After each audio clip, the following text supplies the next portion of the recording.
Hello and welcome to my YouTube channel. I am Vaibhav Shrestha and we are discussing CSET paper of 2024 prelims. In this video, we will cover mathematics and reasoning questions. So, first question of maths is let x be a two-digit number and y be another two-digit number formed by interchanging the digits of x. If x plus y is the greatest two-digit number, then what is the number of possible values of x?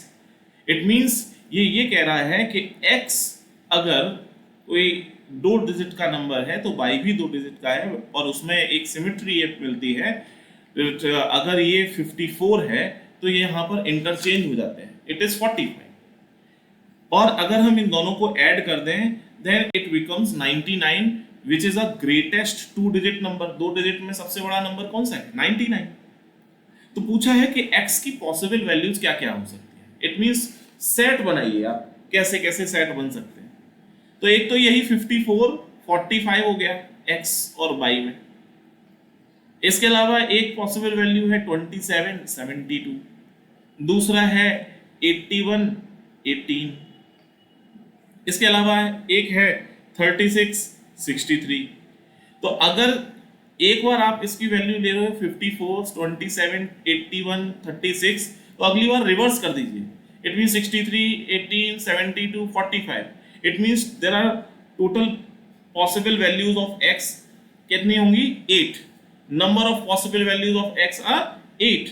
तो answer is D. Next question, weight of 6 boys is equal to weight of 7 girls is equal to weight of 3 men is equal to weight of 4 women.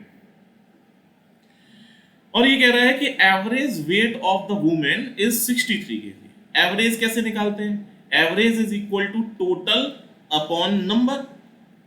ठीक है, तो अगर average यहां कितना है? Average is 63, तो total weight of women कितना हो जाएगा? 63 इंटू 4। तो आपसे क्या पूछा है कि भाई एवरेज वेट ऑफ बॉयज कितना है? तो सबसे पहले तो एवरेज वेट से पहले टोटल वेट निकालना है। Total weight of 6 boys is equal to 4 times of W। W is average weight of women, तो 4 इंटू 63। और आप इसको जब इससे क्रॉस करोगे, इससे कट करोगे तो कितना हो जाएगा? 21, और ये हो जाएगा यहाँ पे 2। It means B is equal to 42 kg। So answer is B। Next question, how many times the hour hand and the minute hand coincide in a clock between 10 AM and 2 PM। अब देखिए यहां पर क्या किस तरीके से है। अभी यहां पर क्या बन रहा है? This is the minute hand.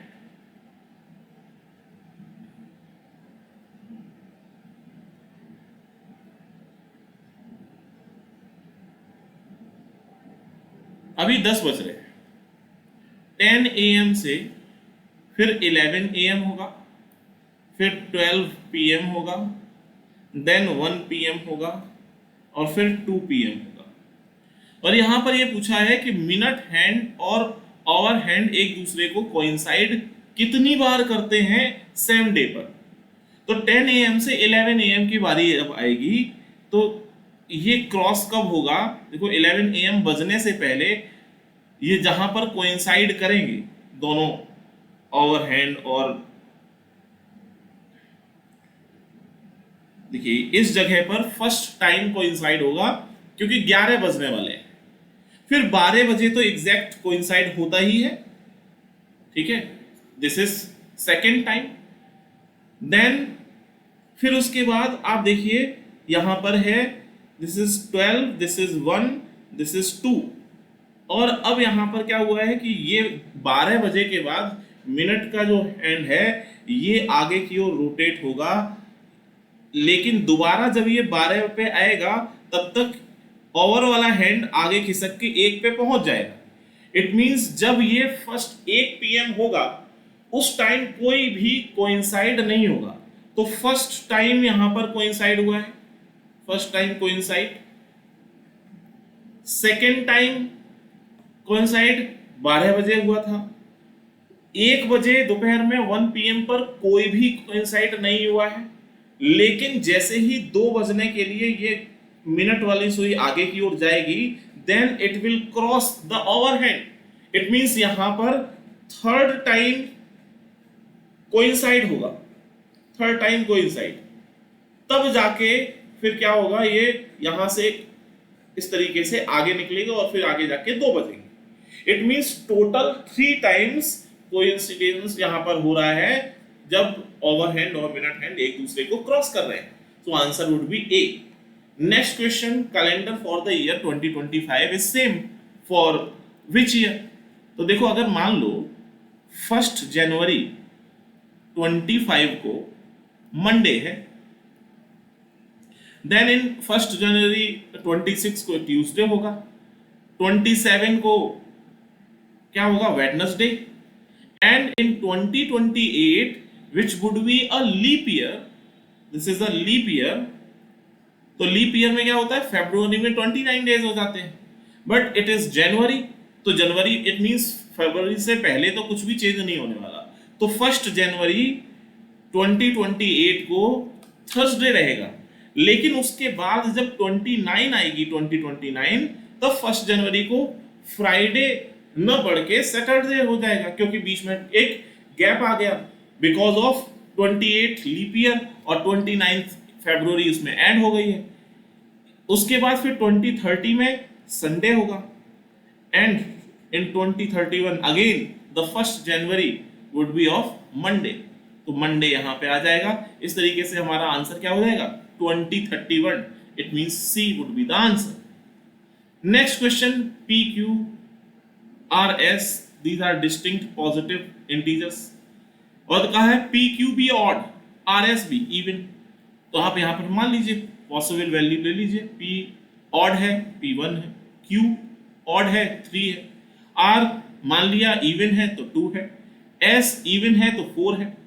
अब फर्स्ट स्टेटमेंट है P minus R square into Q into S, कितना हो जाएगा, 1 माइनस 2 स्क्वायर माइनस 1 का square 1, 1 into 3 into 4, it is 12, which is even. It means first statement is correct.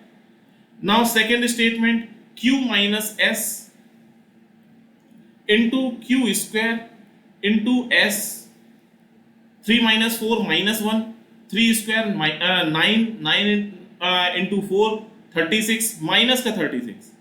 तो even देखना है तो इवन तो लास्ट यूनिट डिजिट देखिए 6 है, it means it is even, it means second is also correct.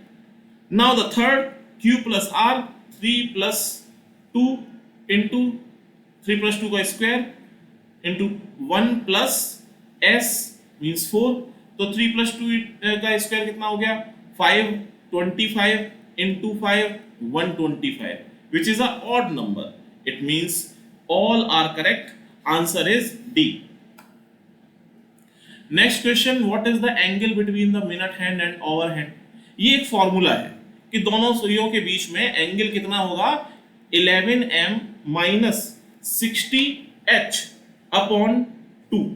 तो 11m minute कितने हो रहे हैं, 25, 60 ओवर कितना है, 4 डिवाइडेड बाई 2, आंसर आ जाएगा 17.5 डिग्री।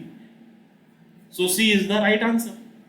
नेक्स्ट क्वेश्चन रीजनिंग का क्वेश्चन है, और इसमें आप इसको ऐसे डिवाइड कर दो, एक सीक्वेंस में डिवाइड हो जाएगा। फर्स्ट है, देखो इसको 3-4 पार्ट में हमने बांट लिया। फर्स्ट सेक्शन में अगर हम लिखते हैं ए बी सी डी, तो अगली बार आप देखिए पहले वाले में 2 बार ए रिपीट हुआ है, इन सेकेंड कॉलम 2 बार बी रिपीट हुआ है, देन इन थर्ड 2 बार सी रिपीट होगा, एंड इन फोर्थ 2 बार डी रिपीट होगा। सो ए सी डी इसको हमने फिल किया है, आंसर वुड बी सी।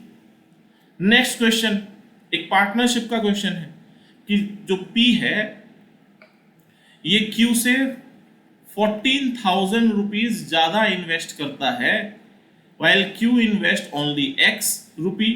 तो अगर इसमें टाइम भी मायने रखता है, P ने इन्वेस्टमेंट किया है for 8 month while Q invested for 10 month.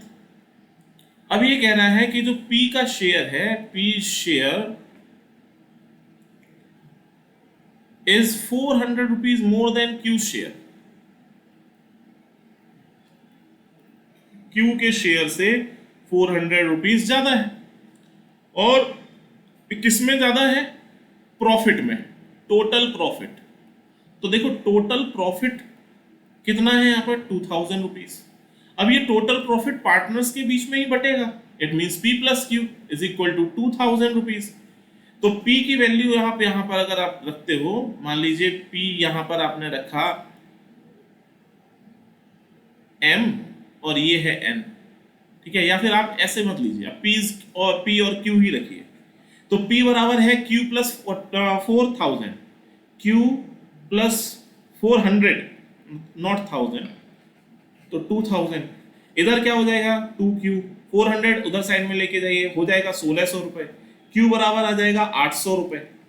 Q is ₹800।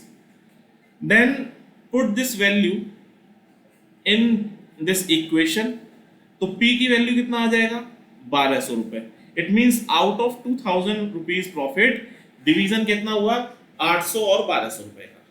अब ये जो डिवीजन होता है एक सर्टेन रेशो में होता है according to investment of time and money.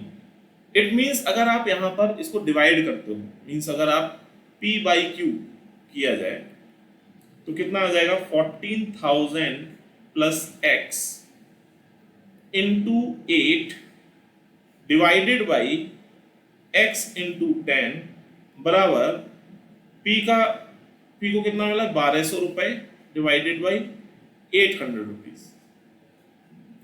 ठीक है, तो 4 दूनी 8 और 4 दिया 12, इसको अपने ऐसे काट दिया और ये 5। तो अब आप इस इक्वेशन को सॉल्व कर लीजिए। तो यहां पर क्या हो जाएगा? 5 इंटू 3 15x, देखो 14,000 गुणा 8, और यहां 8x था उसको अपोजिट साइड में ले गए, तो 15 माइनस 8, 15 माइनस 8 करोगे तो कितना हो जाएगा? 8 7 15, ठीक है, तो 7x। इट मींस 7 से आप इसको डिवाइड कर दो तो 2000। इट मींस x बराबर कितना आ गया? 16,000। x is equal to 16,000। तो आपसे क्या पूछा है? What is the capital contribution by P?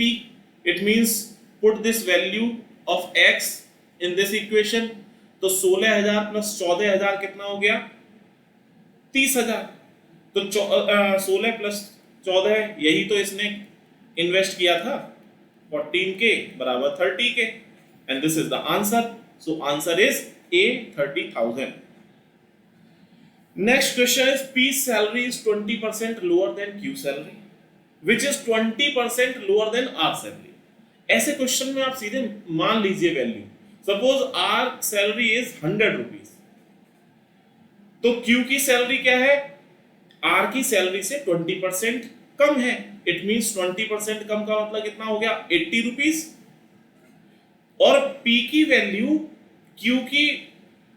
P की सैलरी Q की सैलरी से 20% कम है, तो Q का यानी कि 80 का 20%, इट इज 16 इसमें से कम कर दो, तो 80 माइनस 16 कितना हो गया?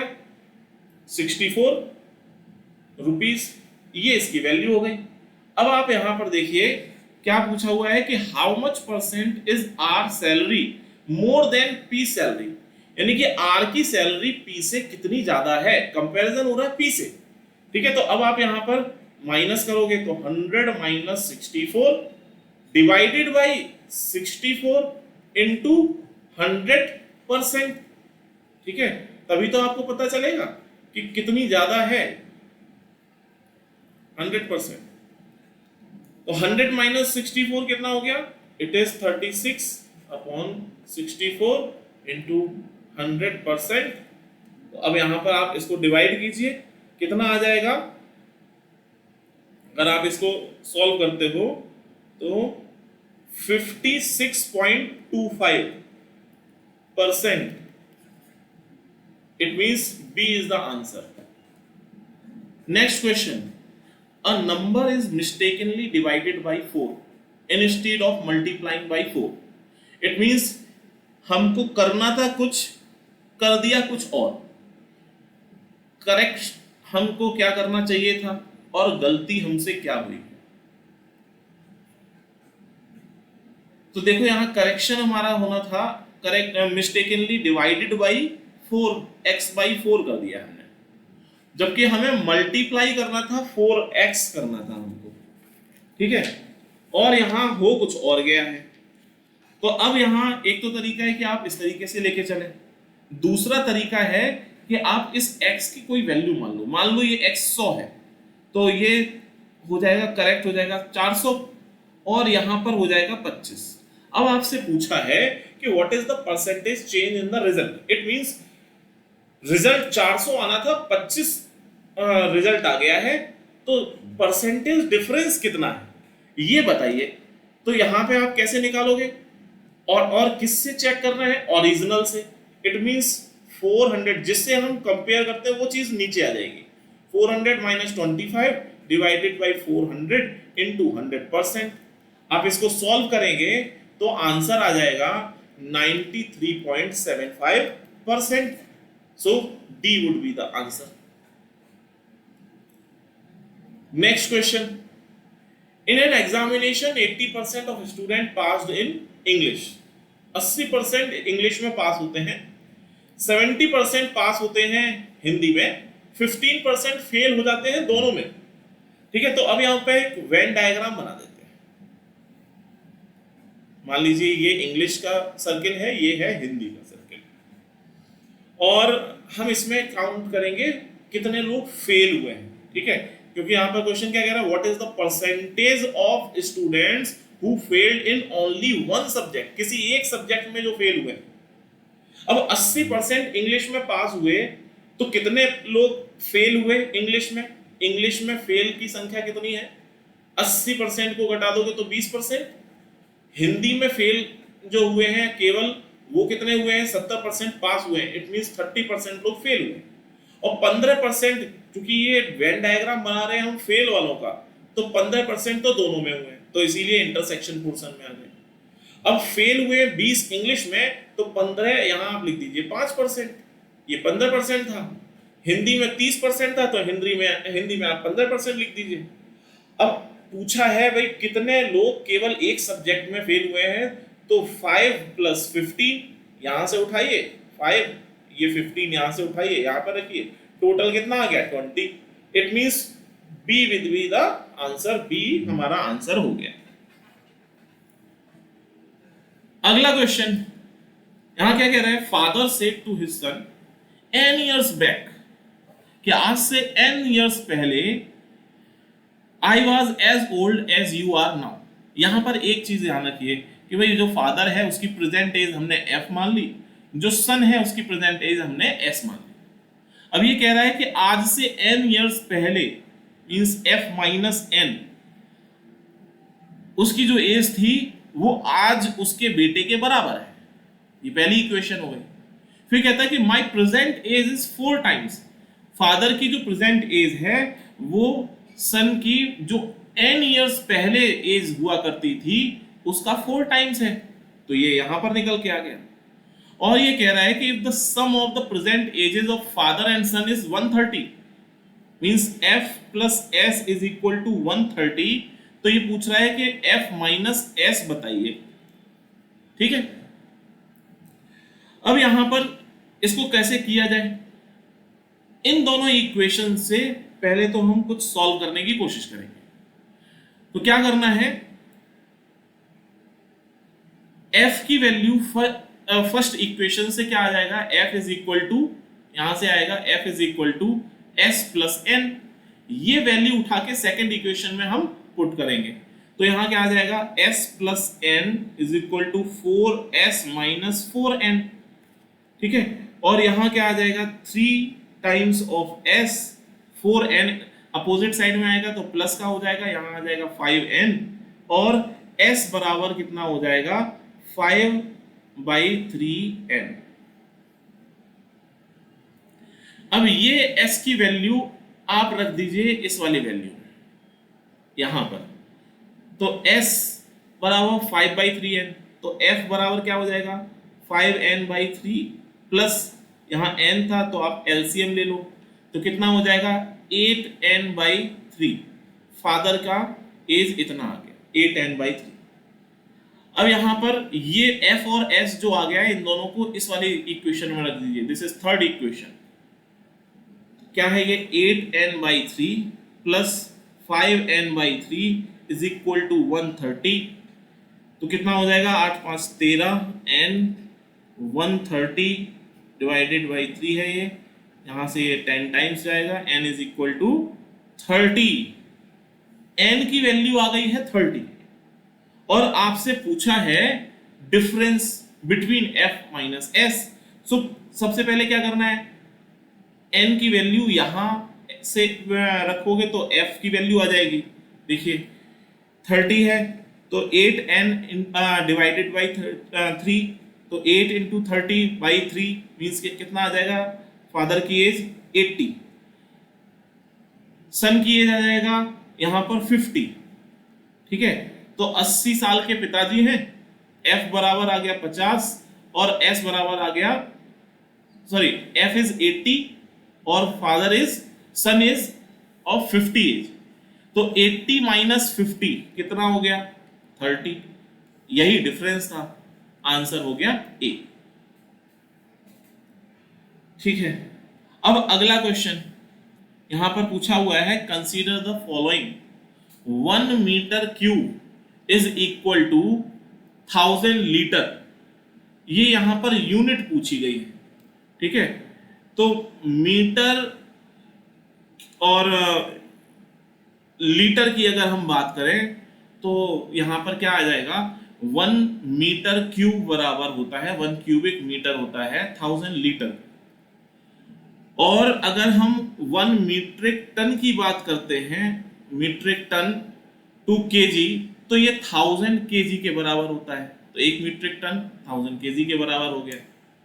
और 1 हेक्टेयर की बात करते हैं कि भाई हेक्टेयर हमारा मीटर में कितना होगा, तो ये 10,000 मीटर स्क्वायर के बराबर होता है।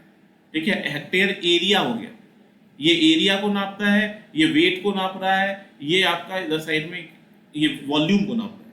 It means all are correct, D is the right answer. Next, what is the least possible number of cuts required to cut a cube into 64 identical pieces. अब मान लीजिए हमने यहां पर एक क्यूब बनाया है, कुछ चीजें कॉमन सेंस की हैं।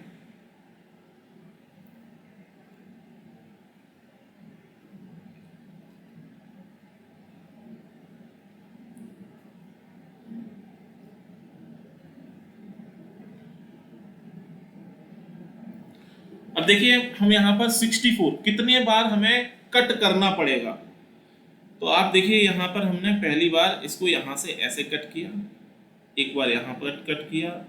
जब हम इस तरीके से इसे कट कर रहे हैं तो उसके कारण पूरा कट हो जाएगा। यहां पे भी ये पूरा एक बार कट है। आपने पनीर लिया और पनीर को ऐसे आपने ऊपर से कट कर दिया, तो एक बार में वो इस तरीके से कट होगा।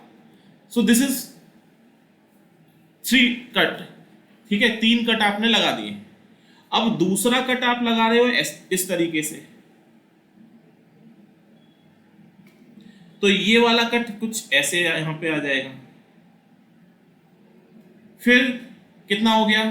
3 अभी यहां पे हुए थे, 3 यहां पे हुए हैं, अब 3 आप यहां पर लगाइए।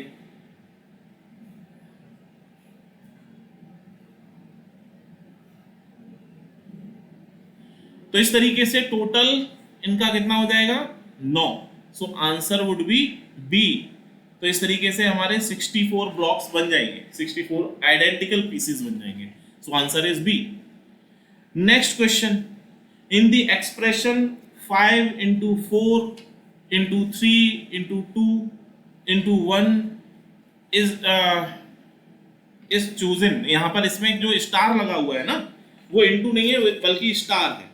अब इस स्टार में हमको ये देखना है कि स्टार में कहीं हम प्लस ले सकते हैं, माइनस ले सकते हैं, मल्टीप्लाई ले सकते हैं, लेकिन सिर्फ 2 टाइम्स ही ले सकते हैं एक बार। और यहां पर पूछा है smallest non negative value of the expression क्या हो सकती है। अगर मान लीजिए हमने पहली बार माइनस लिया, 5 - 4 -3 और कर लिया, मतलब ये देखो, आपको इसमें कई बार वैल्यूज को पुट करके देखना पड़ेगा। तो प्लस यहाँ पर चूंकि माइनस हमने 2 बार ले लिया, अब नहीं ले सकते, और यहाँ पर 1 रखा हुआ है, तो 1 को अगर हम यहाँ पर मल्टीप्लाई लगा देते हैं 2 और 1 के बीच में, तो 5 माइनस 4 माइनस 3, तो -4 -3 हो गया माइनस का 7, 2 इंटू 1 प्लस 5, ये भी हो गया 7, 0। और ये क्या पूछ रहा था, smallest non negative value of the expression, कि इस एक्सप्रेशन से मिनिमम वैल्यू कितनी हो सकती है, स्मॉलेस्ट कितनी हो सकती है, तो 0 हो सकती है, तो 0 इज द आंसर। तो इस तरीके से हमारा डी आंसर हो गया। Now next question, a certain number of man can complete a piece of work in 6k days where k is a natural number. By what percent should the number of men be increased so that the work can be completed in 5k days?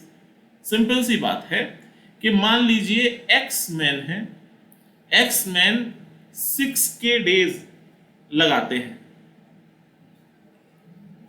x man है 6k days उनको लगते हैं काम खत्म करने में, और वही दूसरी तरफ कह रहा है कि कितने और मैन के नंबर्स को हम इंक्रीज कर दें सो दैट जो काम है हमारा सिर्फ 5 दिन में 5k डेज में फिनिश हो जाए। इतना यहां पर पूछा गया है। ठीक है जी, तो अब यहां पर करना क्या है,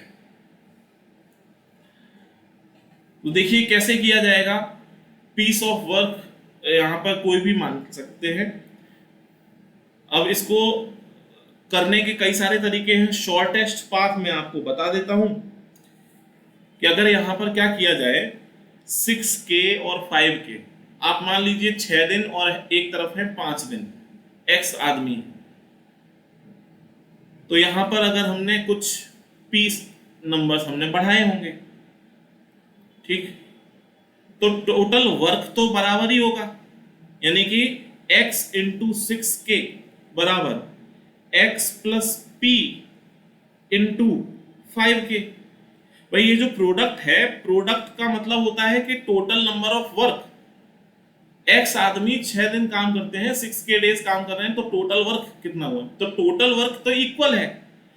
अब उसमें हमें दिन कम कर दिए, मैन जो नंबर ऑफ मैन है वो हमने बढ़ा दिए। तो अब आप यहां से इसको सॉल्व करो, तो क्या आ जाएगा, 6x is equal to 5x plus 5p, और इधर आप लेके आओ x is equal to 5p।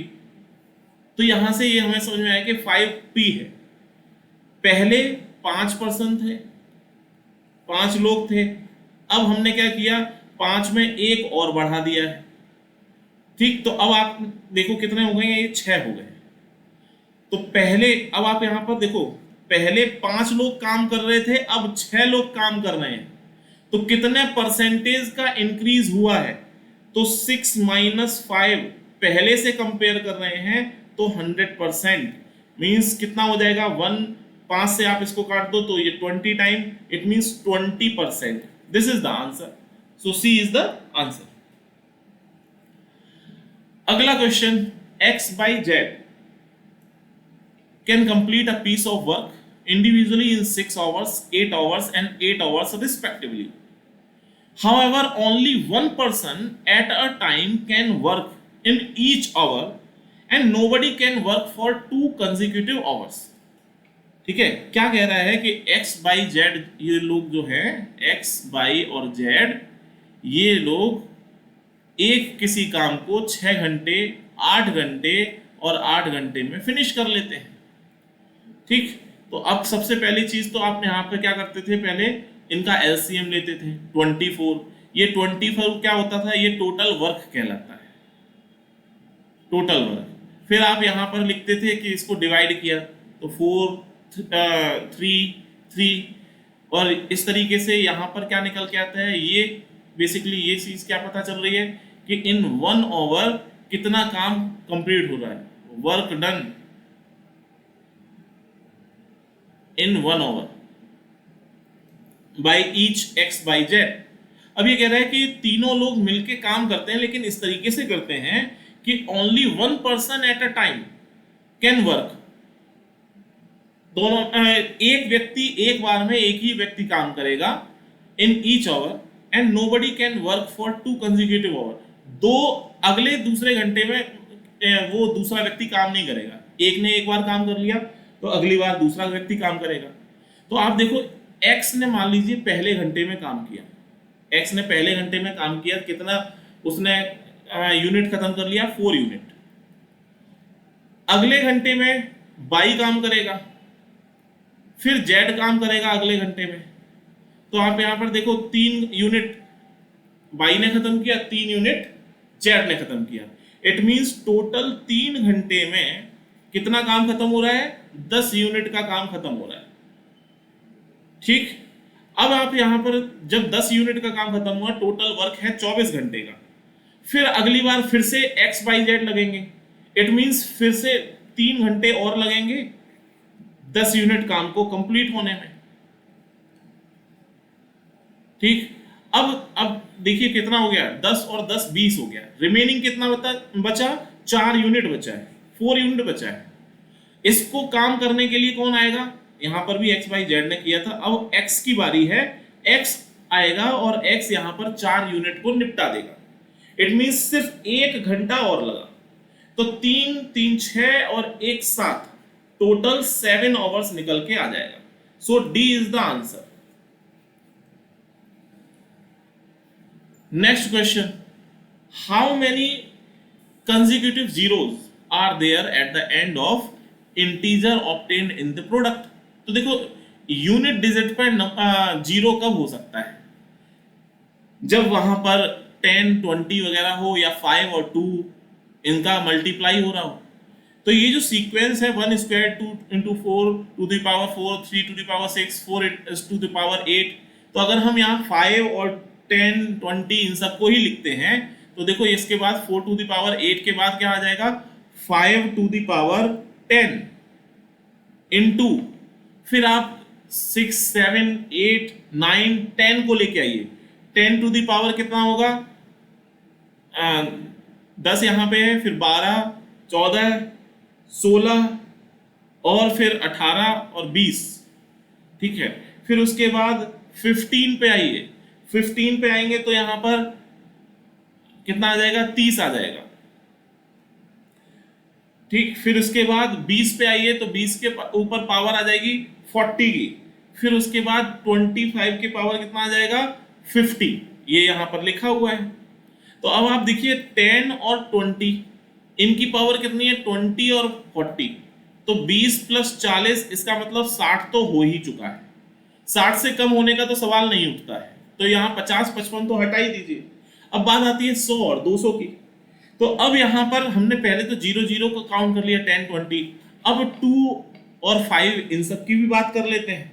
तो 5 into 10 5 to the power 10, 15 to the power 30, 25 to the power 50, ये यहाँ पर है। इसके अलावा 2 to the power 4, फिर उसके बाद 3 to the power 6, 3 to the power 6 को छोड़ दीजिए, 4 to the power 8, इनको आप लेके जाएंगे। कुल मिला के जो संख्या और निकल के आएगी वो 100 प्लस के आसपास और निकल के आएगी। इट मींस मोर देन 120 और 160 के आसपास निकल के आ जाएगा। मोर देन मैं बात कर रहा हूं, अभी हम एग्जैक्ट की बात ही नहीं कर रहे हैं। तो जब हम मोर देन पे जा रहे हैं तो हमें ये पता चल रहा है कि 100 तो नहीं है, तो डी आंसर हो जाएगा, 200 वुड बी द आंसर। ठीक है, थोड़ा सा हम यहाँ पर एग्जैक्ट वैल्यू तो निकालनी नहीं होती कि हमें क्या निकालना है, हमें आंसर निकालना है। नेक्स्ट क्वेश्चन, ऑन 1 जनवरी कोई पर्सन है वो सेव करता है 1 रुपीज को, तो 1 जनवरी को उसने 1 रुपए सेव किए, 2 जनवरी को उसने 2 रुपए और ज्यादा सेव किए, 3 हो गया। फिर उसके बाद 3 जनवरी को 2 रुपए और ज्यादा सेव किए, मीन्स 5 हो गया। फिर इसी तरीके से वो आगे चलता चला जाता है, 5 + 7 मीन्स एक एपी सीरीज बन गई है। ठीक है, 2 और 1 3, 2 5 और 2 7, और इस तरीके से 9 + 11 13 15 17, इस तरीके से चलता चला जा रहा है। ठीक है, तो अब आपसे ये क्या कह रहा है कि at the end of which date his total saving will be a perfect square as well as perfect cube. तो ऐसा कब होगा? ठीक है, तो ये डेट वाइज है भाई, ये 1 जनवरी को, फिर 2, 3, 4, 5, 6, 7, 8, 9, 9 जनवरी तक का डेटा है। अब आप इनको जोड़ो, 1 और 3 4, 4 और 5 9, 9 7 16, 16 और 9 25, 25 और 11 36। यहां तक हम 36 तक आ गए। 36 के बाद आगे आप चलिए, 36 में क्या है, 6 स्क्वायर है, लेकिन ये क्यूब नहीं है, इट मीन्स हमें आगे जाना पड़ेगा। तो 36 प्लस 13 आप जोड़िए, कितना हो जाएगा, 49। ये भी 7 का स्क्वायर हो गया, लेकिन 7 के स्क्वायर का ये क्यूब नहीं है। फिर आप इसको जोड़िए, 49 प्लस 15, तो 9 5 14, 1 और 1 2 6, 64। 64 ये 8 स्क्वायर भी है और 4 का क्यूब भी है। इट मींस ये 15 कब जमा होंगे, 1 2 3 4 5 6 7 8। It means 8th of January को ये अमाउंट जमा होगा, और इस तरीके से answer would be B. Next question, if P means greater than, Q means less than, P means क्या दिया हुआ है, P है greater, Q means less than, R means not greater than, S means not less than, and T means equal. Then consider the following statements, which one are correct, ये हमें बताना है। ठीक है, फर्स्ट स्टेटमेंट क्या कह रहा है, if 2x s means it is not equal to, it is not less than 3y and 3x is equal to, t means equal है 4z and 9y is greater than 8z, यहां पर ये लिखा हुआ है। ठीक, दूसरा क्या कह रहा है, x is less than 2y,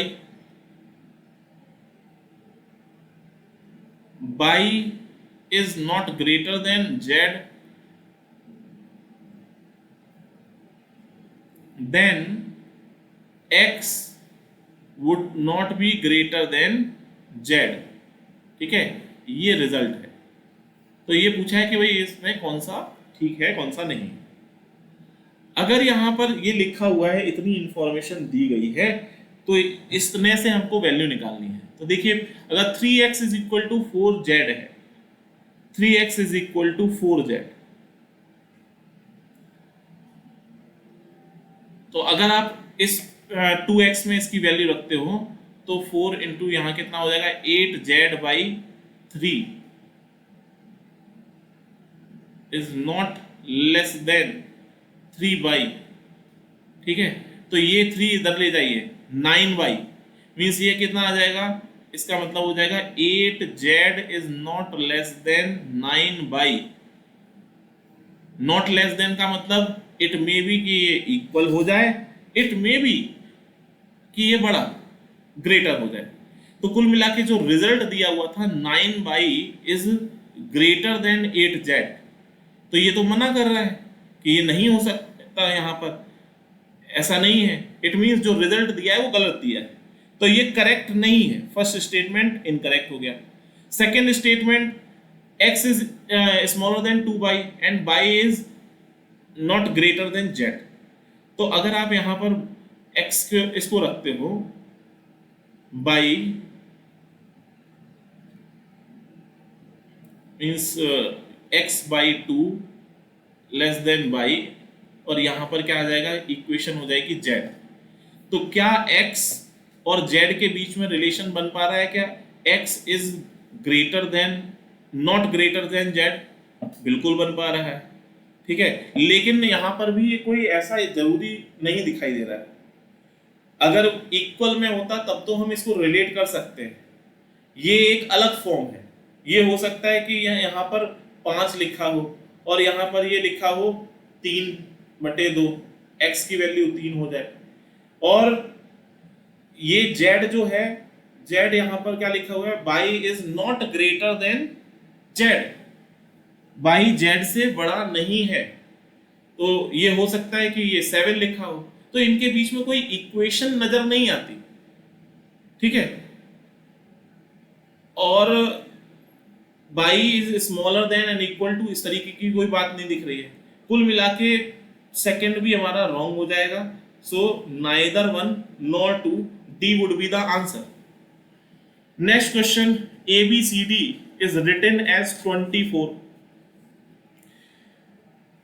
and EFGH is written as 1680। तो ABCD आप देखो यहाँ पर क्या है, ABCD 1 2 3 4, अगर इनको मल्टीप्लाई करते हो तो कितना हो जाएगा, 4 3 12 दूनी 24, 24 वही चीज दी हुई है। EFGH तो ये कितना आएगा, 5 इंटू 6 इंटू 7 इंटू 8 कितना है, 1680। क्या इतना हो रहा है, 6 पंजे 30, 7 तियां 21 और ये 8, यानी कि बिल्कुल ठीक दिया हुआ है। इसी तरीके से इसी पैटर्न पे IJKL की वैल्यू निकाल दीजिए। IJKL तो H के बाद I, तो 9 इंटू 10 इंटू 11 इंटू 12, ठीक है। तो 11 इंटू 9 कितना हो गया, 99। 99 इंटू 12 कितना हो गया, 1188 और 0 लगा दीजिए। Answer is a. Next question, POT. POT को अगर हम लिखते हैं तो ये आता है ए टॉप। देखो ए हर एक में लगा दिया जा रहा है, बस इसको रिवर्स किया जा रहा है। ये यहां आ रहा है, ये यहां पर जा रहा है। ऐसे ही अगर ट्रैप दिया हुआ है तो ट्रैप को भी पलट दीजिए, बन जाएगा PRAT, सॉरी PART, लेकिन उससे पहले ए लगा दिया गया है।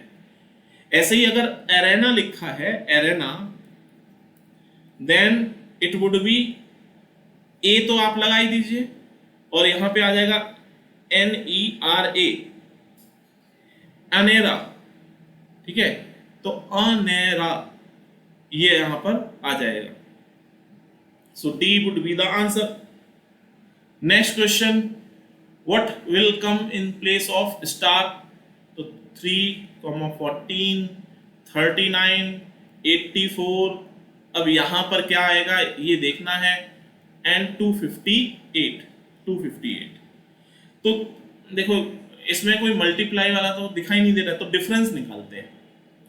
14 और 3 का डिफरेंस यहाँ पर कितना होगा, 11, 11। इन दोनों के बीच में डिफरेंस निकालो, कितना आ जाएगा, 5 और 2, 25। फिर इसके बाद यहां पर कितना डिफरेंस आ रहा है, ये यहां पर आएगा 45, ठीक है, 45। और फिर आप यहां पर दोबारा इनके बीच में डिफरेंस निकालो। इनके बीच में डिफरेंस है 14 का, फिर इनके बीच में डिफरेंस कितने का निकल के आएगा, 20 का। यानी कि आप यहां पर कितने का गैप दिखाई दे रहा है, ये +6 का गैप है। अब आप भी +6 को बढ़ाइए, +6 को आप बढ़ाएंगे, दूसरा कलर ले लेते हैं तो थोड़ा सा समझ में आ जाएगा। तो यहां पर आ जाएगा 26। जब 26 हुआ तो अब 45 में 26 को ऐड करो, तो 45 26 कितना हो जाएगा, 71,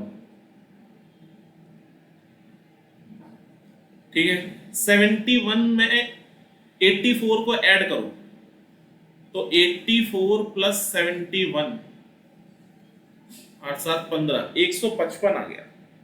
155 और 258 को अगर आप चेक करोगे तो इनमें क्या डिफरेंस निकल के आएगा, 5 3 8 0, 103, 103।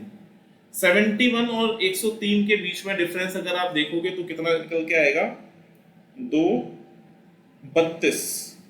और 26 में अगर आप फिर से 6 जोड़ दोगे तो ये निकल के आएगा।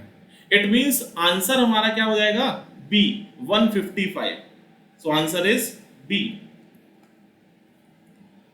Next question, PQRST represent 4 5 10 12 15 it is not known which letter represent which number.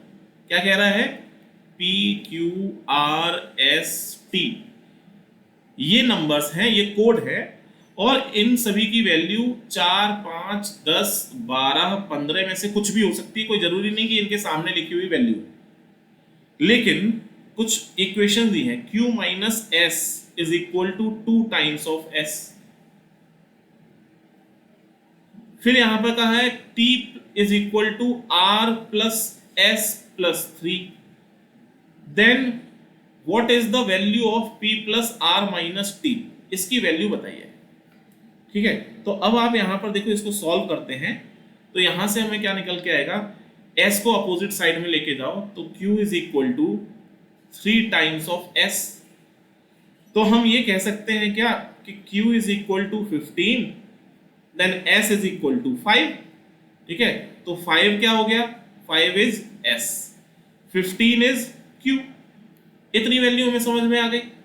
फिर इसके बाद आप यहां पर देखिए इस इक्वेशन में T is equal to R plus S, कितना है? 5, 5, 3, 8, ये इक्वेशन आ गई। T is equal to R plus 8।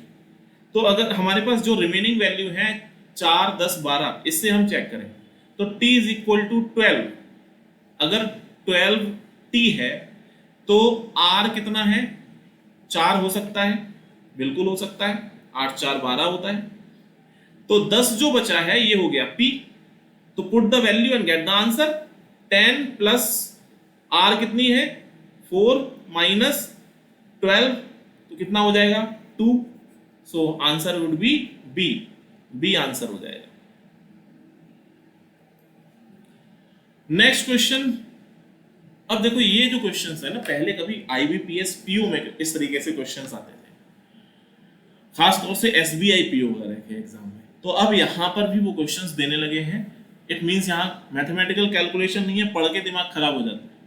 तो यहां थोड़ा सा कॉमन सेंस लगाना है। Question, what are the unique values of x and y where x y are distinct natural numbers. Statement 1 कह रहा है कि x upon y is odd while x into y is 12, x into y is equal to 12। और क्या पूछा है? which one is correct in respect to the above question। तो question can be answered by using one of the statements alone but cannot be answered using other statement alone। ये कह रहा है कि किसी एक भी स्टेटमेंट से हम आंसर निकाल सकते हैं, x और y की वैल्यू निकाल सकते हैं, दोनों स्टेटमेंट की आवश्यकता नहीं है। बी ये कहता है question can be answered by using either statement alone. कोई भी स्टेटमेंट ले लीजिए, किसी भी एक स्टेटमेंट से अपने को आंसर मिल जाएगा। सी स्टेटमेंट कहता है question can be answered by using both the statement together but can not be answered using either statement alone. B C कहता है कि दोनों को मिलाकर ही आंसर मिल सकता है, अदरवाइज अकेले किसी से कुछ नहीं होने वाला। और डी कहता है क्वेश्चन का आंसर दिया ही नहीं जा सकता, ना ही अकेले ना ही दुकेले। ठीक है, तो x बाई नेचुरल नंबर है, तो भाई डिस्टिंक्ट नेचुरल नंबर कुछ भी हो सकता है। x इंटू बाई बराबर 12 दिया हुआ है, हम मान लेते हैं यहाँ पर x की वैल्यू 4 है और यहाँ है 3, तो 4 इंटू 3 इज इक्वल टू 12। ये भी पॉसिबल हो सकता है कि 1 इंटू 12 हो तो भी 12 हो सकता है, 12 इंटू 1 हो तो भी हमारा 12 हो सकता है, कुछ भी पॉसिबल हो सकता है। और ये कह रहा है कि x upon by is odd, तो x अपॉन बाई ऑड होगा नहीं होगा कुछ नहीं पता, यहाँ 3/4 भी हो सकता है। और ऑड अगर आप यहां पर देखोगे तो 12/1 12 आ जाएगा, इवन हो जाएगा। तो हम केवल स्टेटमेंट 2 के भरोसे भी काम नहीं कर सकते, स्टेटमेंट 1 से भी x y की वैल्यू नहीं निकाल सकते, यानी कि डी आंसर हो जाएगा। Question can not be answered even by using both the statements together, so D is the answer. Next question ऐसा ही है ये, certain amount was distributed among X Y Z. Question है who receive the least amount, कि कोई amount हमने x Y Z में बांटा है, तो बताओ किसको सबसे कम मिला। अब ये तो किसको क्या पता कि किसको कितनी चीजें बांटी गई और टोटल कितना पैसा बांटा गया, ये भी नहीं पता है। ये भी वैसा ही क्वेश्चन है। स्टेटमेंट 1 कहता है कि x received 4/5 of what y and z together receive. x को जो y और z को मिलता है टोटल उसका 4/5 मिलता है, y को मिलता है 2/7 ऑफ x प्लस जेड, ये यहां पर कह रहा है। ठीक, तो पहली बात, स्टेटमेंट 1 और स्टेटमेंट 2 से एक एक इक्वेशन मिली है, इस इक्वेशन के अलावा यहां कुछ भी नया नहीं है, यानी कि केवल इक्वेशन से तो काम नहीं चलने वाला है और हमें कुछ और भी देखना पड़ेगा, केवल एक स्टेटमेंट से तो नहीं हो। अब हम ये देखते हैं कि क्या वास्तव में हम केवल इन दोनों को ही मिला के हम आंसर निकाल सकते हैं क्या। तो एक इक्वेशन हमारे पास हम क्या बनाएंगे, हमने यहां पर बना लिया, मान लीजिए इसको लिखा हमने x/4 is equal to y plus z/5 is equal to 1। ठीक है, और ऐसे ही हमने यहां पर लिखा y/2 is equal to x plus z/7 is equal to 1।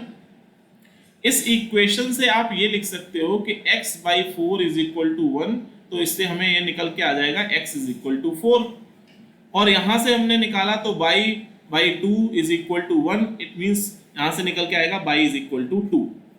तो x 4 आ गया, y हमारा 2 आ गया। तो अब यहां पर आप वैल्यू को अगर रखते हैं x is equal to 4 and y is equal to, और अच्छा इसमें आप यहां पर देखो इसी इक्वेशन से क्या निकल के आ सकता है कि y plus Z is equal to 5। तो y की वैल्यू अगर आपने यहां पर रखी इस इक्वेशन में तो z बराबर कितना आ जाएगा 5 - 2 यानी कि 3, z इज इक्वल टू 3। इसी तरफ से आप यहां पर देखो तो x plus Z is equal to 7 है, x की वैल्यू आपने 4 रखी तो 4 plus Z is equal to 7, z बराबर 7 - 4 यानी कि 3। तो यहां से हमारे पास x by z इन तीन की वैल्यू आ गई है, और हमसे पूछा यह था कि who receive the least amount. तो आप देखो y को कम मिला है। अब इसमें हमें क्या समझ में आ रहा है, स्टेटमेंट 1 से केवल आंसर नहीं मिला, स्टेटमेंट 2 से भी अकेले आंसर नहीं मिला, लेकिन by including these two statements हमने आंसर कर लिया। So answer would be C. Question can be answered by using both the statements together but cannot be answered using either statement alone. So C is the answer. ठीक है, तो इस तरीके से इसके आंसर निकाल लें। Next question, question is given followed by two statements. Again, if the average mark in a class are 60, then what is the number of students in the class? तो एवरेज बराबर क्या होता है, एवरेज बराबर total upon number. ठीक है, और number आपसे पूछा गया है, एवरेज आपको दिया गया है 60। ठीक, तो टोटल यहां से क्या आ जाएगा, टोटल बराबर 60 इंटू एक्स। अब आपसे कह रहा है statement 1, the highest marks in the class are 70 and lowest marks are 50। तो हाईएस्ट हमको पता है 70 है, लोएस्ट पता है 50 है, उससे हमें क्या पता चलेगा जब नंबर ही नहीं है हमारे सामने। ये फॉर्मूला के लिए हमें नंबर तो चाहिए, इट मींस स्टेटमेंट 1 से तो अकेले काम नहीं होगा। Statement 2, exclusion of highest and lowest marks, अगर हम हाईएस्ट और लोएस्ट मार्क्स को हटा दें from the class does not change the average. ये कहता है कि अगर हमने हाईएस्ट और लोएस्ट मार्क्स को हटा दिया तो भी क्लास का जो एवरेज है वो चेंज नहीं होता है। तो भी हमें क्या ये पता चल रहा है कि बाकी के जो बच्चे हैं उनके टोटल मार्क्स कितने हैं और उनकी संख्या कितनी है। हमें स्टेटमेंट 2 से भी नहीं पता चल रहा। इट मींस दोनों अकेले और दुकेले किसी भी तरीके से सक्षम नहीं है आंसर देने में। So D would be the answer. Question cannot be answered even by using both the statement together. Next question, there are three distinct prime numbers whose sum is a prime number. ठीक है जी, distinct prime number है और उनका जो सम है वो prime number है, सम भी प्राइम नंबर है। तो अब आप देखो 2, 3, 5, इनको अगर आप ऐड करोगे तो 2, 3, 3 2 5 और 5 10, प्राइम नंबर नहीं है वो। फिर आप ऐड करो 3, अगर रखो 3 + 5 5 3 8 और 8 7 15 नहीं, फिर उसके बाद 8 और 11 अगर आप ऐड करो तो कितना हो जाएगा, 23 हो जाएगा। 5 3 नहीं, 5 3 8, 8 और 1 9, 19 हो जाएगा, 19। तो बिल्कुल सही है। ठीक है, इतनी बात हमने यहाँ से कुछ अनुमान लगा लिया। अब ये कहता है question what are those 3 numbers. हमने ये सिर्फ एक अनुमान लगाया, ये तो एक पॉसिबिलिटी है, इसके अलावा बहुत सारी और भी पॉसिबिलिटी हो सकती है। अब ये क्वेश्चन ये कह रहा है कि सम जो है इसका it should be less than 23। Sum should be less than 23, sum को लेस देन होना चाहिए। तो भाई देखो आप यहाँ पर 19 क्या है, 19 is less than 23। Second statement, one of the number is 5। इनमें से कोई एक नंबर 5 है, तो हाँ है, बिल्कुल है भाई, बीच वाला नंबर 5 है। तो आप यहां पर देखो स्टेटमेंट 1 और 2, आपको क्या लग रहा है? इसमें आप थोड़ी सी पॉसिबिलिटीज और भी हो सकती हैं, ट्रिपल डिजिट, 4 डिजिट, 5 डिजिट के नंबर भी हो सकते हैं। पहले स्टेटमेंट से हम आंसर निकाल सकते हैं, ठीक है। दूसरे स्टेटमेंट की कोई ऐसी आवश्यकता नहीं है, कोई जरूरी नहीं कि उसमें 5 हो या नहीं हो। So it means question can be answered by using one of the statement alone, but cannot be answered using the other statement alone. It means A is the answer. अगला क्वेश्चन दिया हुआ है x plus y एक integer है, 2x plus y is an integer, x plus 2y is an integer। तो कैसे पता चलेगा कि x plus y भी इंटीजर है? ठीक, अब मान लीजिए x की वैल्यू यहां पर है 1 और इसकी वैल्यू है 2, तो 2 + 1 3, यहां पर होगा 2 + 2 4 है, यहां पर कितना होगा 1 + 4 5 है। ये सभी इंटीजर है, लेकिन क्या हमें इससे कुछ सिद्ध कर पा रहे हैं? इसका स्टेटमेंट 1 2 इनका कोई क्वेश्चन से लेना देना है? कोई लेना देना नहीं है।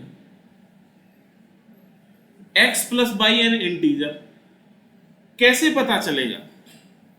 ये भी तो पॉसिबल है कि ये लिखा हो 2.9, ठीक है, या 2 इसको हमें इवन उसमें रखना है ना, क्योंकि 2 का मल्टीप्लाई है, तो 2.8, यानी कि x की वैल्यू 1.4 भी हो सकती है और प्लस y की वैल्यू 0.6 भी हो सकती है, कुछ भी पॉसिबल है। इट मींस वहां से तो कुछ हमें निकलेगा नहीं कि ये इंटीजर है या नहीं है।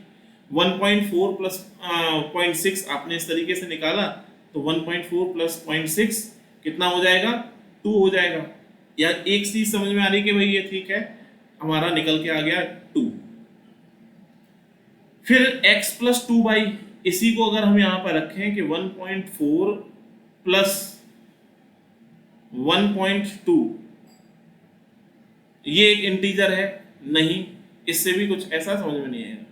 इट मीन्स अगर हम यहाँ पर देखें कि जैसे अभी एक केस हमने ले लिया 1.4x है और y हो गया हमारा 0.6, तो स्टेटमेंट 1 से हम अनुमान लगा सकते हैं कि ये एक इंटीजर हो सकता है। इसके अलावा भी पॉसिबल वैल्यू है कि भाई आपने यहां पर क्या लिखा, 2 × 0.7 लिख लिया, तो ये 2 कितना हो जाएगा 1.4,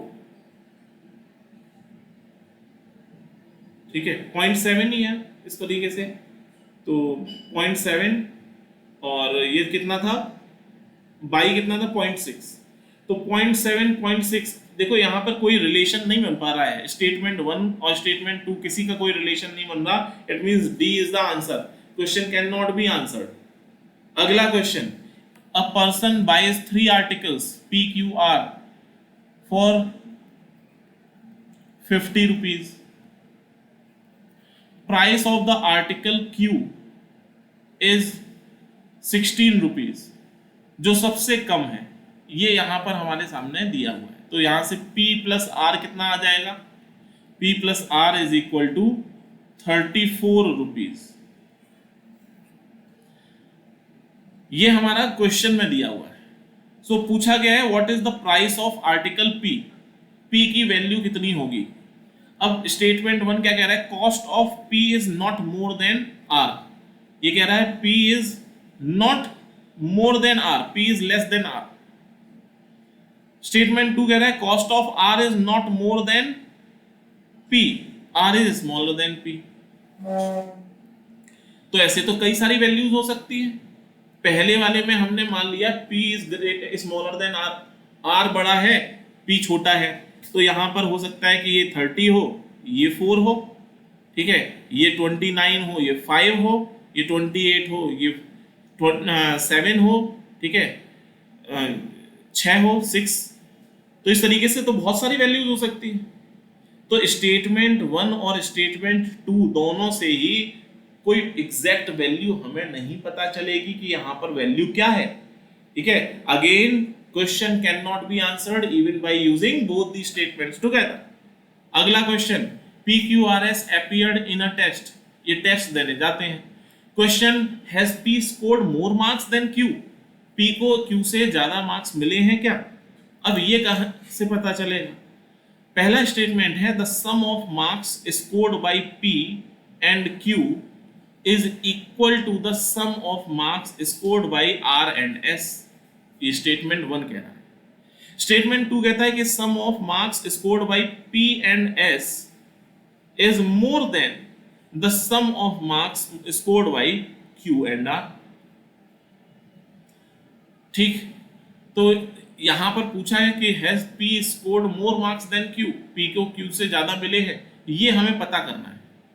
तो आप इस इक्वेशन से पहले स्टेटमेंट से क्या हमें पता चल रहा है कि P और Q का जो टोटल है वो RS के बराबर है, लेकिन इससे ये नहीं पता चल रहा कि P को Q से ज्यादा नंबर मिले। ऐसे ही स्टेटमेंट 2 में भी P प्लस S, P और S के जो टोटल है वो Q और R के टोटल से ज्यादा है, लेकिन हमको P और Q का कंपैरिजन समझ में नहीं आ रहा है। इट मींस दोनों ही अकेले और दुकेले, it means D, question can not be answered even by using both the statements together. अब अगला क्वेश्चन आता है कि 30 to the power 5 plus 2 to the power 27 is divisible by, किसने से डिविजिबल होगा। तो आप देखो इसको ऐसे कन्वर्ट करो, 32 को आप लिख सकते हो 2 दूनी 4 दूनी 8 दूनी 16 दूनी 32, यानी कि 2 to the power 5 plus 2 to the power 27।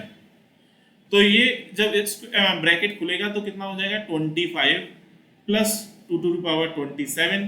आपने 2 टू द पावर 25 कॉमन लिया तो 1 प्लस 2 स्क्वायर बचा, कितना हो जाएगा 2 to the power 25 into 2 square 4 plus 1 5, यानी कि 5 दूनी 10। अगर आप इसको ऐसे देखो 2 to the power 24 into 10, it means ये डिविजिबल किससे होगा 10 से। So C would be the answer. अगला question, let P and Q be positive integer satisfying P is smaller than Q and P plus Q is equal to K.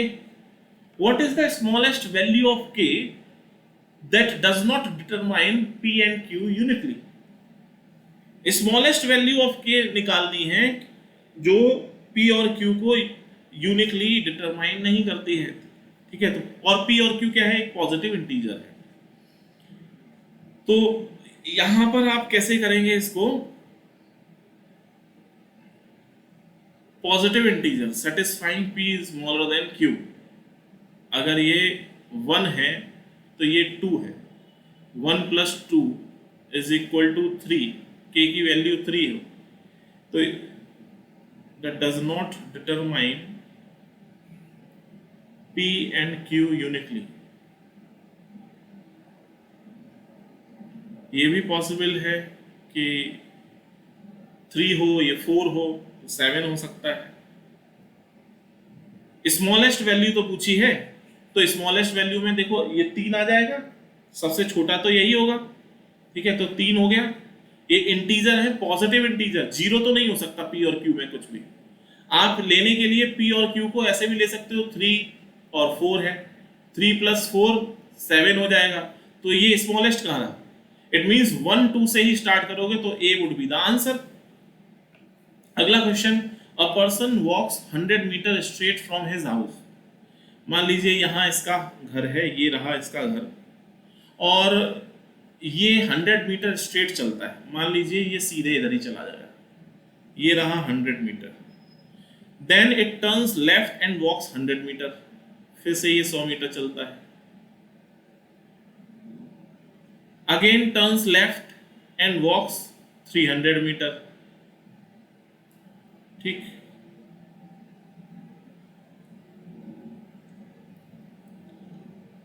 ये हो गया 300 metre. Then it turns right, means जब इधर जा रहा है तो ये राइट इधर की ओर जाएगा, and walks up to 100 metre, 100 metre यहाँ जाता है, और इस तरीके से ये अपने ऑफिस पहुंच जाता है। घर से निकला था, घर से निकलते ही ऑफिस जाते हैं, ये है ऑफिस। अब ये कह रहा है कि in which direction does he walk initially from his house. It means ये जो पहले इस रास्ते पे गया था ना, ये कौन सी दिशा है, डायरेक्शन कौन सी है। If his office is exactly in the north east direction, it means ये क्या कह रहा है कि ये जो इसका हाउस से ऑफिस है ये नॉर्थ ईस्ट डायरेक्शन है, दिस इज नॉर्थ ईस्ट। तो अगर ये नॉर्थ ईस्ट है तो नॉर्मली देखो हम पेपर पे क्या करते हैं, पेपर पे हम बनाते हैं नॉर्थ ये रहा, this is south, this is east and this is west, और नॉर्थ ईस्ट होता है ये वाला नॉर्थ ईस्ट। अब इसी मैप को उठा के इसके ऊपर रखो, फिट करने की कोशिश करोगे तो क्या हो जाएगा, नॉर्थ डायरेक्शन हो जाएगी कुछ ऐसी, this is north, this is south, this is east and this is west. तभी तो ये क्या डायरेक्शन हो गई, नॉर्थ ईस्ट। तो हम स्टार्टिंग में कैसे गए थे, इस डायरेक्शन में, it means south, so C would be the answer. Okay, so C is the right answer. Next question. A person walks 100 meter westward. चलिए ठीक है, हम यहाँ से 100 मीटर वेस्ट डायरेक्शन में गए। Then turns left, और टर्न हुए हम लेफ्ट की तरफ 100 मीटर की।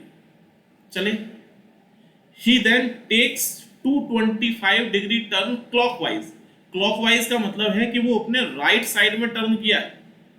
ठीक है, ये एंगल अगर ये लाइन है तो इससे वो सीधे कैसा एंगल उसने किया है, ये 90 डिग्री होता, दिस इज 90 डिग्री, और 90 में आपने कुछ एंगल और जोड़ दिया।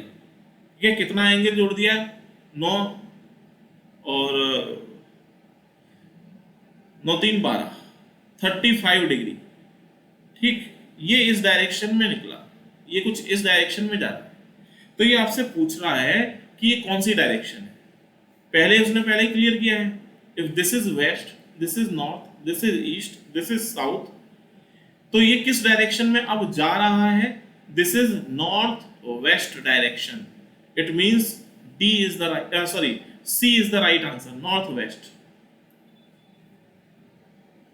अगला question, what are the values of m and n where m and n are natural numbers. ये क्वेश्चन है, ठीक है, m और n के वैल्यूज क्या होगी जबकि ये नेचुरल नंबर है। तो स्टेटमेंट 1 कह रहा है m plus n is greater then m into n and m is greater then n।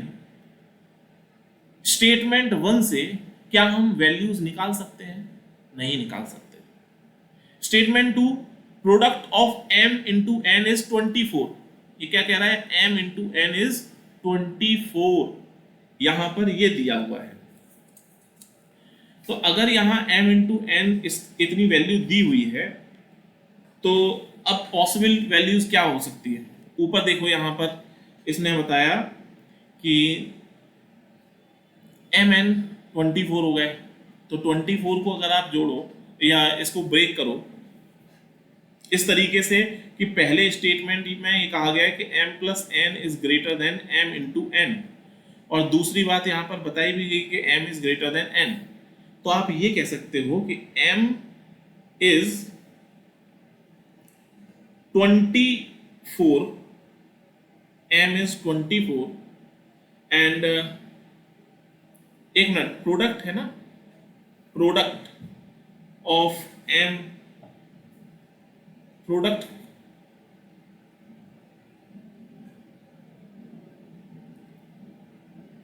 इसको आप प्रोडक्ट का तो मतलब मल्टीप्लाई ही होता है, ठीक है। तो 24 इंटू 1, 24 हो गया यहाँ पे, ठीक है। और यहाँ पे अगर आप लिखते हो 24 इंटू 1 तो ये 24 के बराबर हो जाएगा, 24 इज ग्रेटर देन 1 हो जाएगा। 8 प्लस 3, कैलकुलेशन इसी से निकालनी पड़ेगी, m into N is equal to 24 है, तो 24 के फैक्टर्स कर दीजिए, 3 अट्ठे 24 होता है। तो इसमें कोई पॉसिबिलिटी बना के देखिए कि अगर हम यहाँ पे बनाए 3 इंटू 2 और 2 इंटू 2 इन 6 और 4, 6 इज ग्रेटर देन 4, 6 प्लस 4, 6 4 10, 6 चौक 24, भाई मल्टीप्लाई एडिशन से ज़्यादा होना चाहिए, नहीं हो रहा है। फिर उसके बाद 8 और 3 ले लीजिए, 8 और 3, 8 3 11, लेकिन 24 से ज़्यादा होना चाहिए, ये भी नहीं हो रहा है।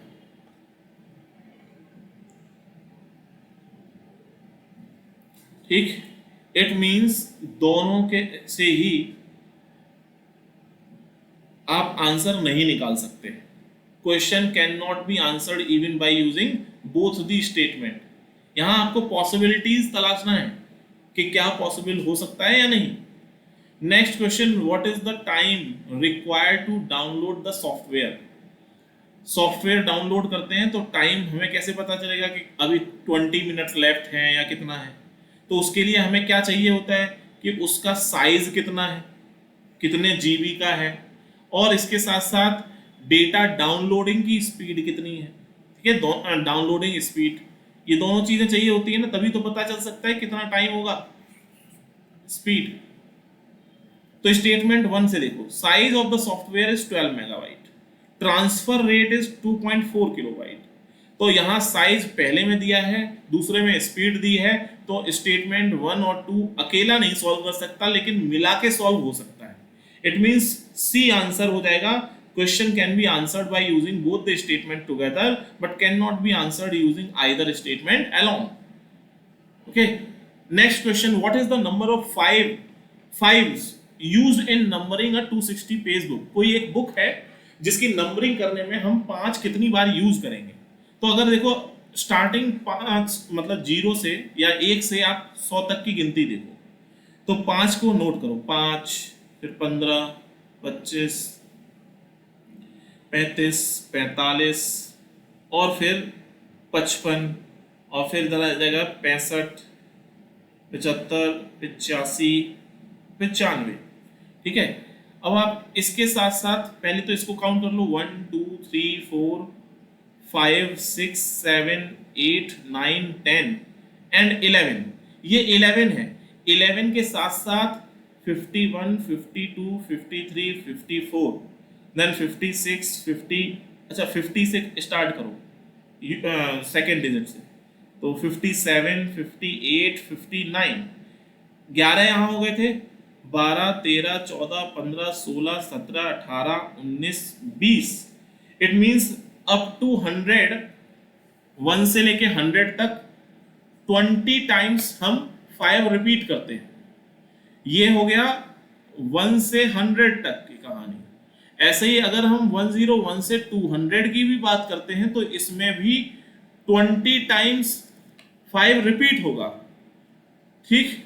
अब उसके बाद आप यहां पर देखो, फिर आप 201 से लेके 260 तक आइए, तो कितना होगा 205, फिर 15, 215, 225, 235, 245 एंड 255। तो 1 2 3 4 5 6 7 प्लस आप यहां पर इसमें भी ये भी नोट कीजिए 250, 51, 252, 253, 254, 256, 257, 258, 259। तो ये कितना हो गया था? 1 2 3 4 5 6 7 8 9 10 11 12 13 14 15 16 मीन्स ये इसके बीच में 16 बार रिपीट हुआ है। तो 20 प्लस 20 प्लस 16 कितना हो गया? 56। तो आंसर वुड बी बी। ठीक है। फिर उसके बाद what is the sum of the first 28 terms in the following sequence?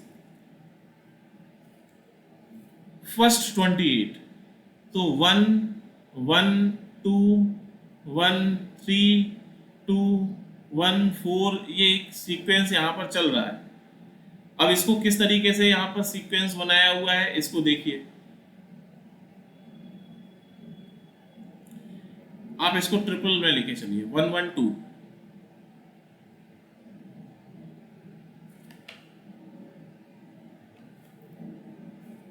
What is the sum of the first 28 terms?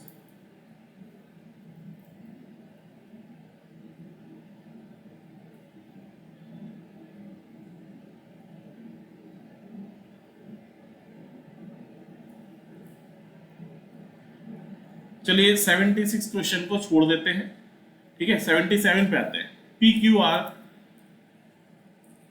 buys 3 articles for 3,330 rupees. P cost 25% more, means यहाँ पर इसमें क्या आ गया?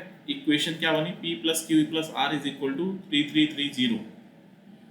P cost 25% more than R. R cost 20% more than Q. तो आप सीधे यहाँ पर ऐसे देखो ना, R is equal to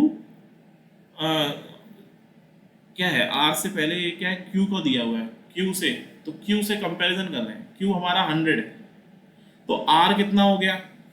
cost R cost 20% more than Q, 20% इससे ज्यादा है, मीन्स 120 हो गया।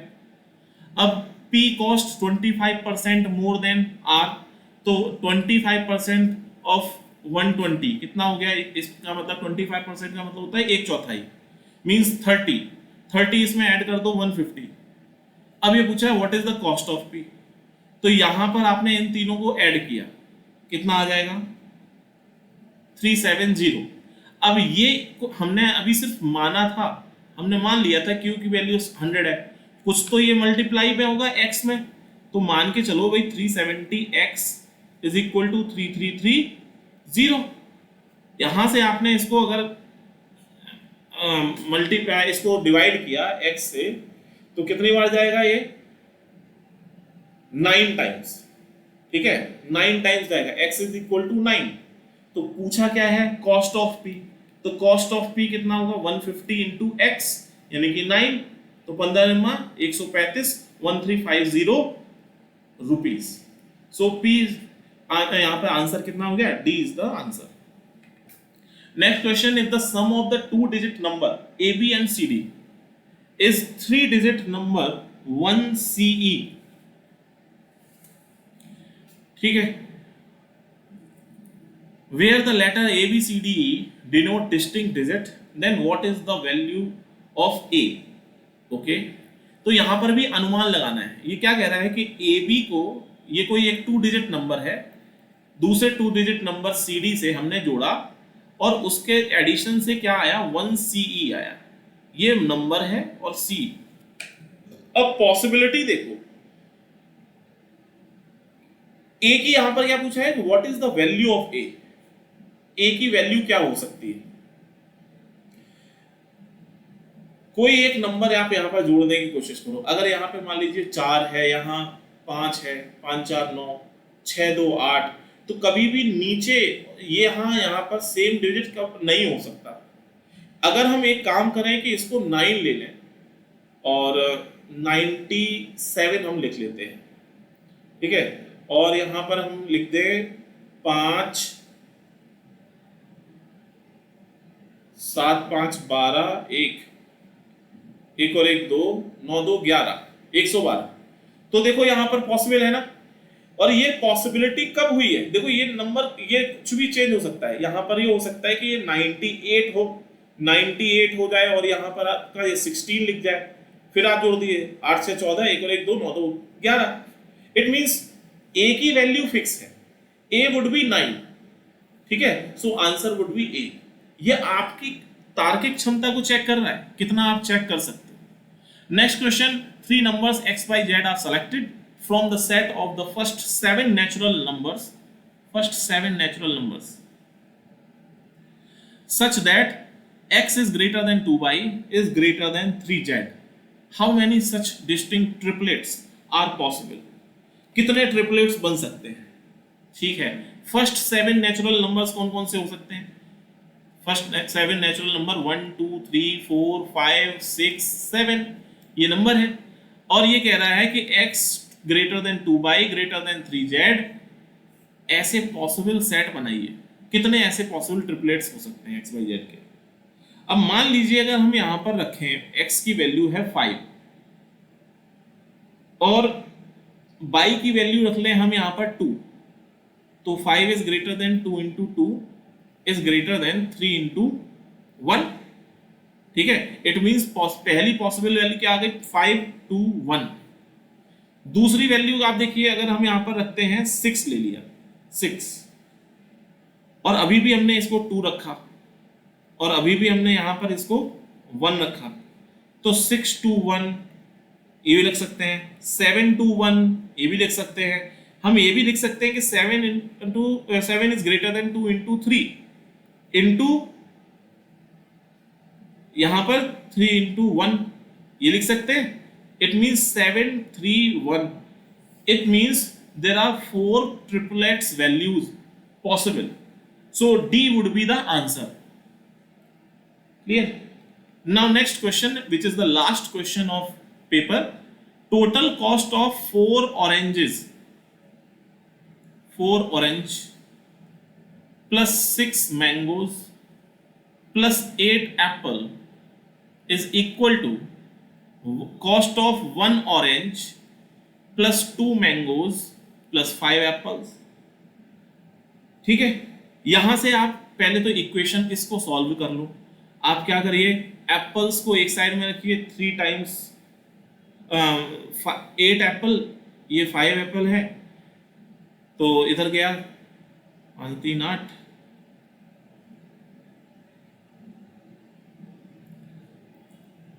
अच्छा पहले चलो इसको देख लेते हैं क्या क्या चीजें दी हुई है। 1 ऑरेंज, एक साइड में अगर ला ही रहे हो तो आप लेके भी आ जाओ, कोई दिक्कत नहीं है। 3 ऑरेंज प्लस 6 माइनस 2 4 मैंगो बराबर 0। ये यहां से हमको निकल के आ गई, ये इसी से इक्वेशन निकली है। अब यहां पर कह रहा है फॉलोइंग स्टेटमेंट्स को आप देखिए।